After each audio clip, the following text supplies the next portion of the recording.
नमस्कार, मैं हूं अंजू पंकज। खबरों की खबर में आपका स्वागत है।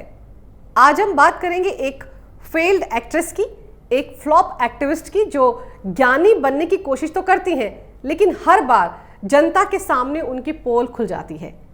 इस फेक एक्टिविस्ट का नाम है स्वरा भास्कर, जिन पर आजकल नेतागिरी का भूत भी सवार है। लेकिन इनका लक ऐसा है कि ये जिस कैंडिडेट का प्रचार करती हैं वो शर्तिया हार जाता है, वो भी बुरी तरह से। ये टुकड़े टुकड़े गैंग की पोस्टर गर्ल हैं। ये जेएनयू की फीस बढ़ोतरी के मसले पर रोती हैं, कश्मीरी आतंकवादियों के लिए भी आंसू बहाती हैं और पाकिस्तान जाकर कहती हैं कि उन्हें हिंदुस्तान से ज़्यादा प्यार पाकिस्तान में मिलता है। लेकिन 2 दिन पहले एबीपी न्यूज़ के एक कार्यक्रम में उनकी पोल खुल गई। उनकी मूर्खता दुनिया के सामने आ गई। इतना ही नहीं, स्वरा जमकर सोशल मीडिया पर ट्रोल हो गई। बात ही कुछ ऐसी थी, मामला सीएए का था। तो जिस तरह से टुकड़े टुकड़े गैंग मुसलमानों को बरगलाने का प्रोपेगेंडा चला रहा है, वही रटा रटाया डायलॉग स्वरा भास्कर ने इस टीवी शो के दौरान भी दोहराना शुरू कर दिया। लेकिन इस बार स्वरा की किस्मत खराब थी।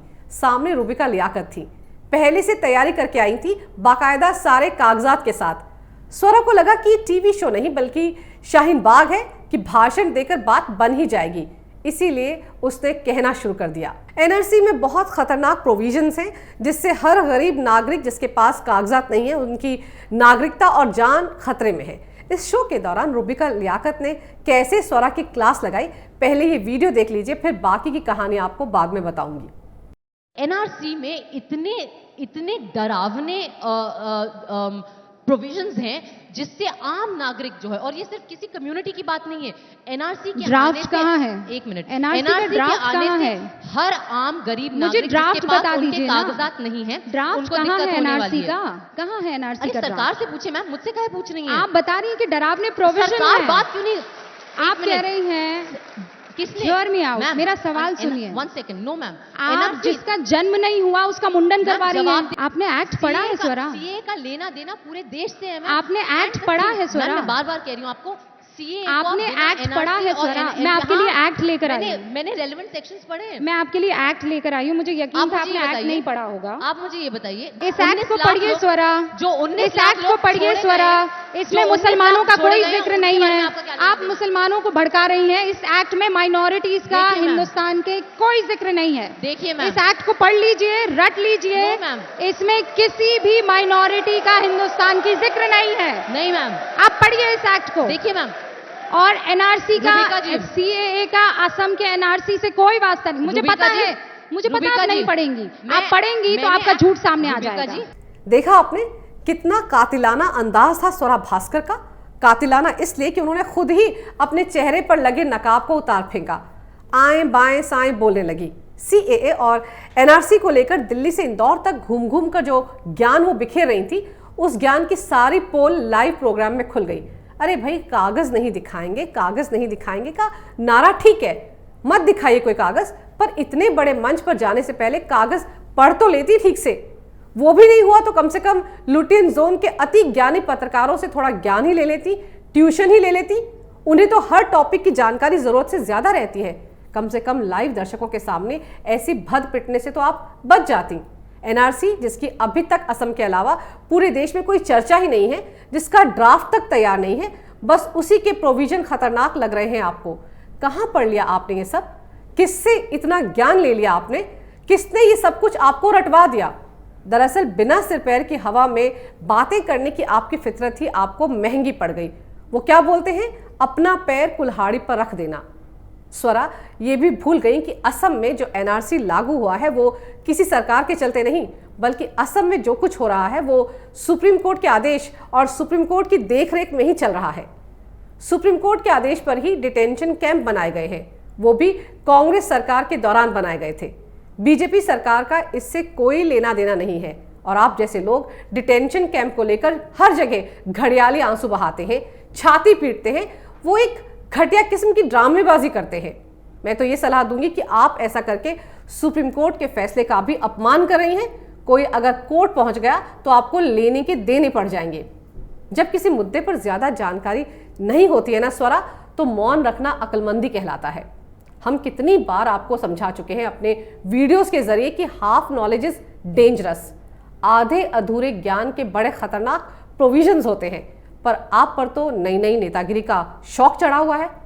लेकिन नहीं, आपको तो ऐसा लगता है कि बस सारा ज्ञान तो भगवान ने आपके दिमाग में ही उड़ेल दिया है और जो बचा खुचा रह गया था वो सारा खान मार्केट गैंग, टुकड़े टुकड़े गैंग और लुटियन जोन के सो कॉल्ड हाईली इंटेलेक्चुअल पत्रकारों की जमात के भेजे में डाल दिया है। इस गलत फहमी के चलते देखिए क्या हाल हो गया आपका। अब CAA और NRC सरीखे कानून के बारे में जो आप दिल्ली से लेकर इंदौर तक लगातार भाषण दे रही हैं, कम से कम उन्हें ठीक से पढ़ लेती तो आपकी इज्जत बनी रहती। अब नेता बनना है तो पूरी तैयारी के साथ बनिए ना, मना किसने किया आपको। पर याद रखिए, नेता और अभिनेता का फर्क, अभिनेता को तो लिखे लिखाए डायलॉग मिलते हैं बोलने के लिए। बहुत कम एक्टर ऐसे होते हैं जो अपने डायलॉग को इम्प्रोवाइज करते हैं, लेकिन आपकी गिनती तो उन एक्टर्स में भी नहीं होती है। ऐसे में अगर आप किसी प्रोग्राम में शामिल हो रही हैं बतौर एक्सपर्ट, तो भाई कुछ पढ़ाई कर लेती। फिल्म का सेट तो था नहीं कि लिखी लिखाई स्क्रिप्ट कोई आपके हाथ में धर देता, ये तो लाइव शो था। थोड़ा दिमाग लगाकर CAA और NRC का ड्राफ्ट था आपके पास। जी हाँ, आपके पास, क्योंकि अभी तक NRC का कोई ड्राफ्ट है ही नहीं। पर अगर आपके पास था तो बता देती सबको क्या क्या खतरनाक प्रोविजंस है इसके, हमको भी ज्ञान बढ़ाने का मौका मिल जाता। ज्ञान बांटने से बढ़ता है स्वरा और अज्ञान बांटने से अंधेरा बढ़ता है, ये तो आपको भी पता होगा। खैर, अगर आप यहाँ अच्छा प्रदर्शन कर लेती तो वामपंथियों को अपने लिए एक नई नेता मिल जाती, पर आपने खुद पूरे खेल पर पानी फेर दिया, सारी पोल खुद ही खोल दी। वरना आपका भविष्य बतौर नेता काफी उज्जवल रहता, लेकिन आपकी पोल खुलते ही आपके चहेते लुटियन जोन के पत्रकारों के पेट में तो दर्द हो उठा। सारे के सारे आपके बचाव में उतर आए। कईयों को तो शिकायत भी है कि काहे उनसे ट्यूशन लेकर नहीं गई आप। शाहीन बाग में धरने पर बैठी महिलाओं को जब तीस्ता सी तलवार ट्यूशन दे रही थी, तभी आप वहां चली जाती, कुछ तैयारी कर लेती लखनऊ जाने से पहले। ज्यादा नहीं तो कम से कम अपनी उम्र ठीक से याद कर लेती। गूगल पर मौजूद तमाम आंकड़ों के हिसाब से आप 31 बरस की हैं, तो फिर 2010 में आप 15 साल की कैसे हो गई। कागज मत दिखाइए, पर कागज पढ़कर अपनी उम्र तो ठीक से याद कर लीजिए। वैसे जिस अंदाज में आपने कहा कि आपके पास आपके माता पिता के कागजात नहीं है, तो इतना भी बेशर्मी के साथ झूठ बोलना ठीक नहीं है। आपके पिता इंडियन नेवी के बड़े अधिकारी रहे हैं, वो एक जाने माने डिफेंस एक्सपर्ट हैं। आपकी माँ JNU की एक सीनियर प्रोफेसर है। बिना कागजात के वो एक दिन भी नौकरी नहीं कर पाएंगे, फिर काहे दुनिया को बेवकूफ़ बना रही हैं आप। खैर, मैं बात कर रही थी आपकी परफॉर्मेंस को लेकर। खान मार्केट गैंग बड़ा परेशान है। आपने देखे इनके ट्वीट, किस कदर रो रहे हैं। अरफा खानम का ये ट्वीट देख लीजिए, शायद आपका दर्द कुछ कम हो जाए। Impressed with the hard work and sincerity of anchors in asking all big policy questions to Swara Bhaskar, an activist, if these Darbari anchors would have shown even 10% of the spine in holding the government to account, we would have been a better country. कुछ तो शर्म करो। ये मोहतरमा एक NDTV की return ticket है। कांग्रेस की सरकार थी तो ये सरकारी चैनल राज्यसभा में नौकरी करती थी। इनकी जिहादी मानसिकता उस दिन साफ हो गई थी जब एक इंटरव्यू के दौरान केरल के राज्यपाल आरिफ मोहम्मद खान ने इनकी क्लास लगाई थी, कैमरे के सामने ही डांट लगाई थी। इन्हें परेशानी इस बात की है कि स्वरा भास्कर जो एक एक्ट्रेस है, एक्टिविस्ट है, उनसे ऐसे सवाल क्यों पूछे गए।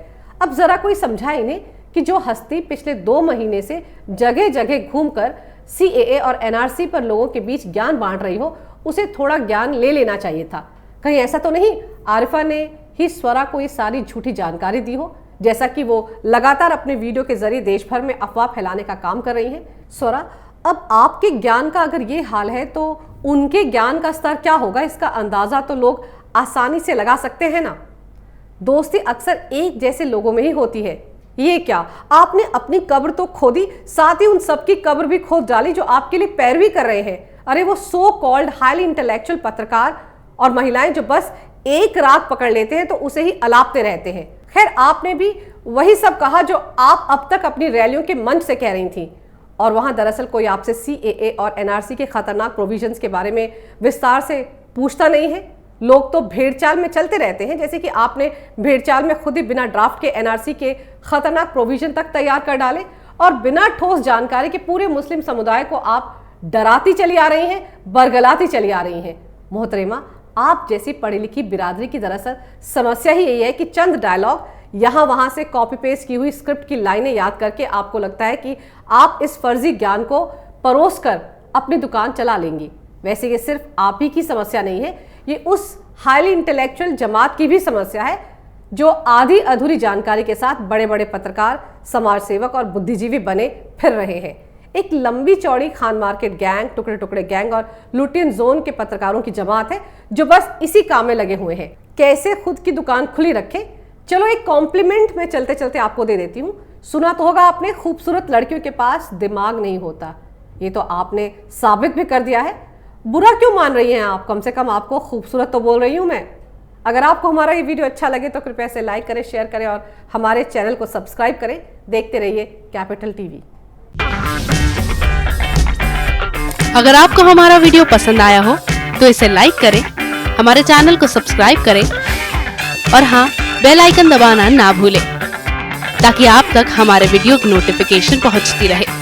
आप अपना सुझाव हमें कमेंट बॉक्स में दे सकते हैं। हमारे साथ जुड़ने के लिए शुक्रिया।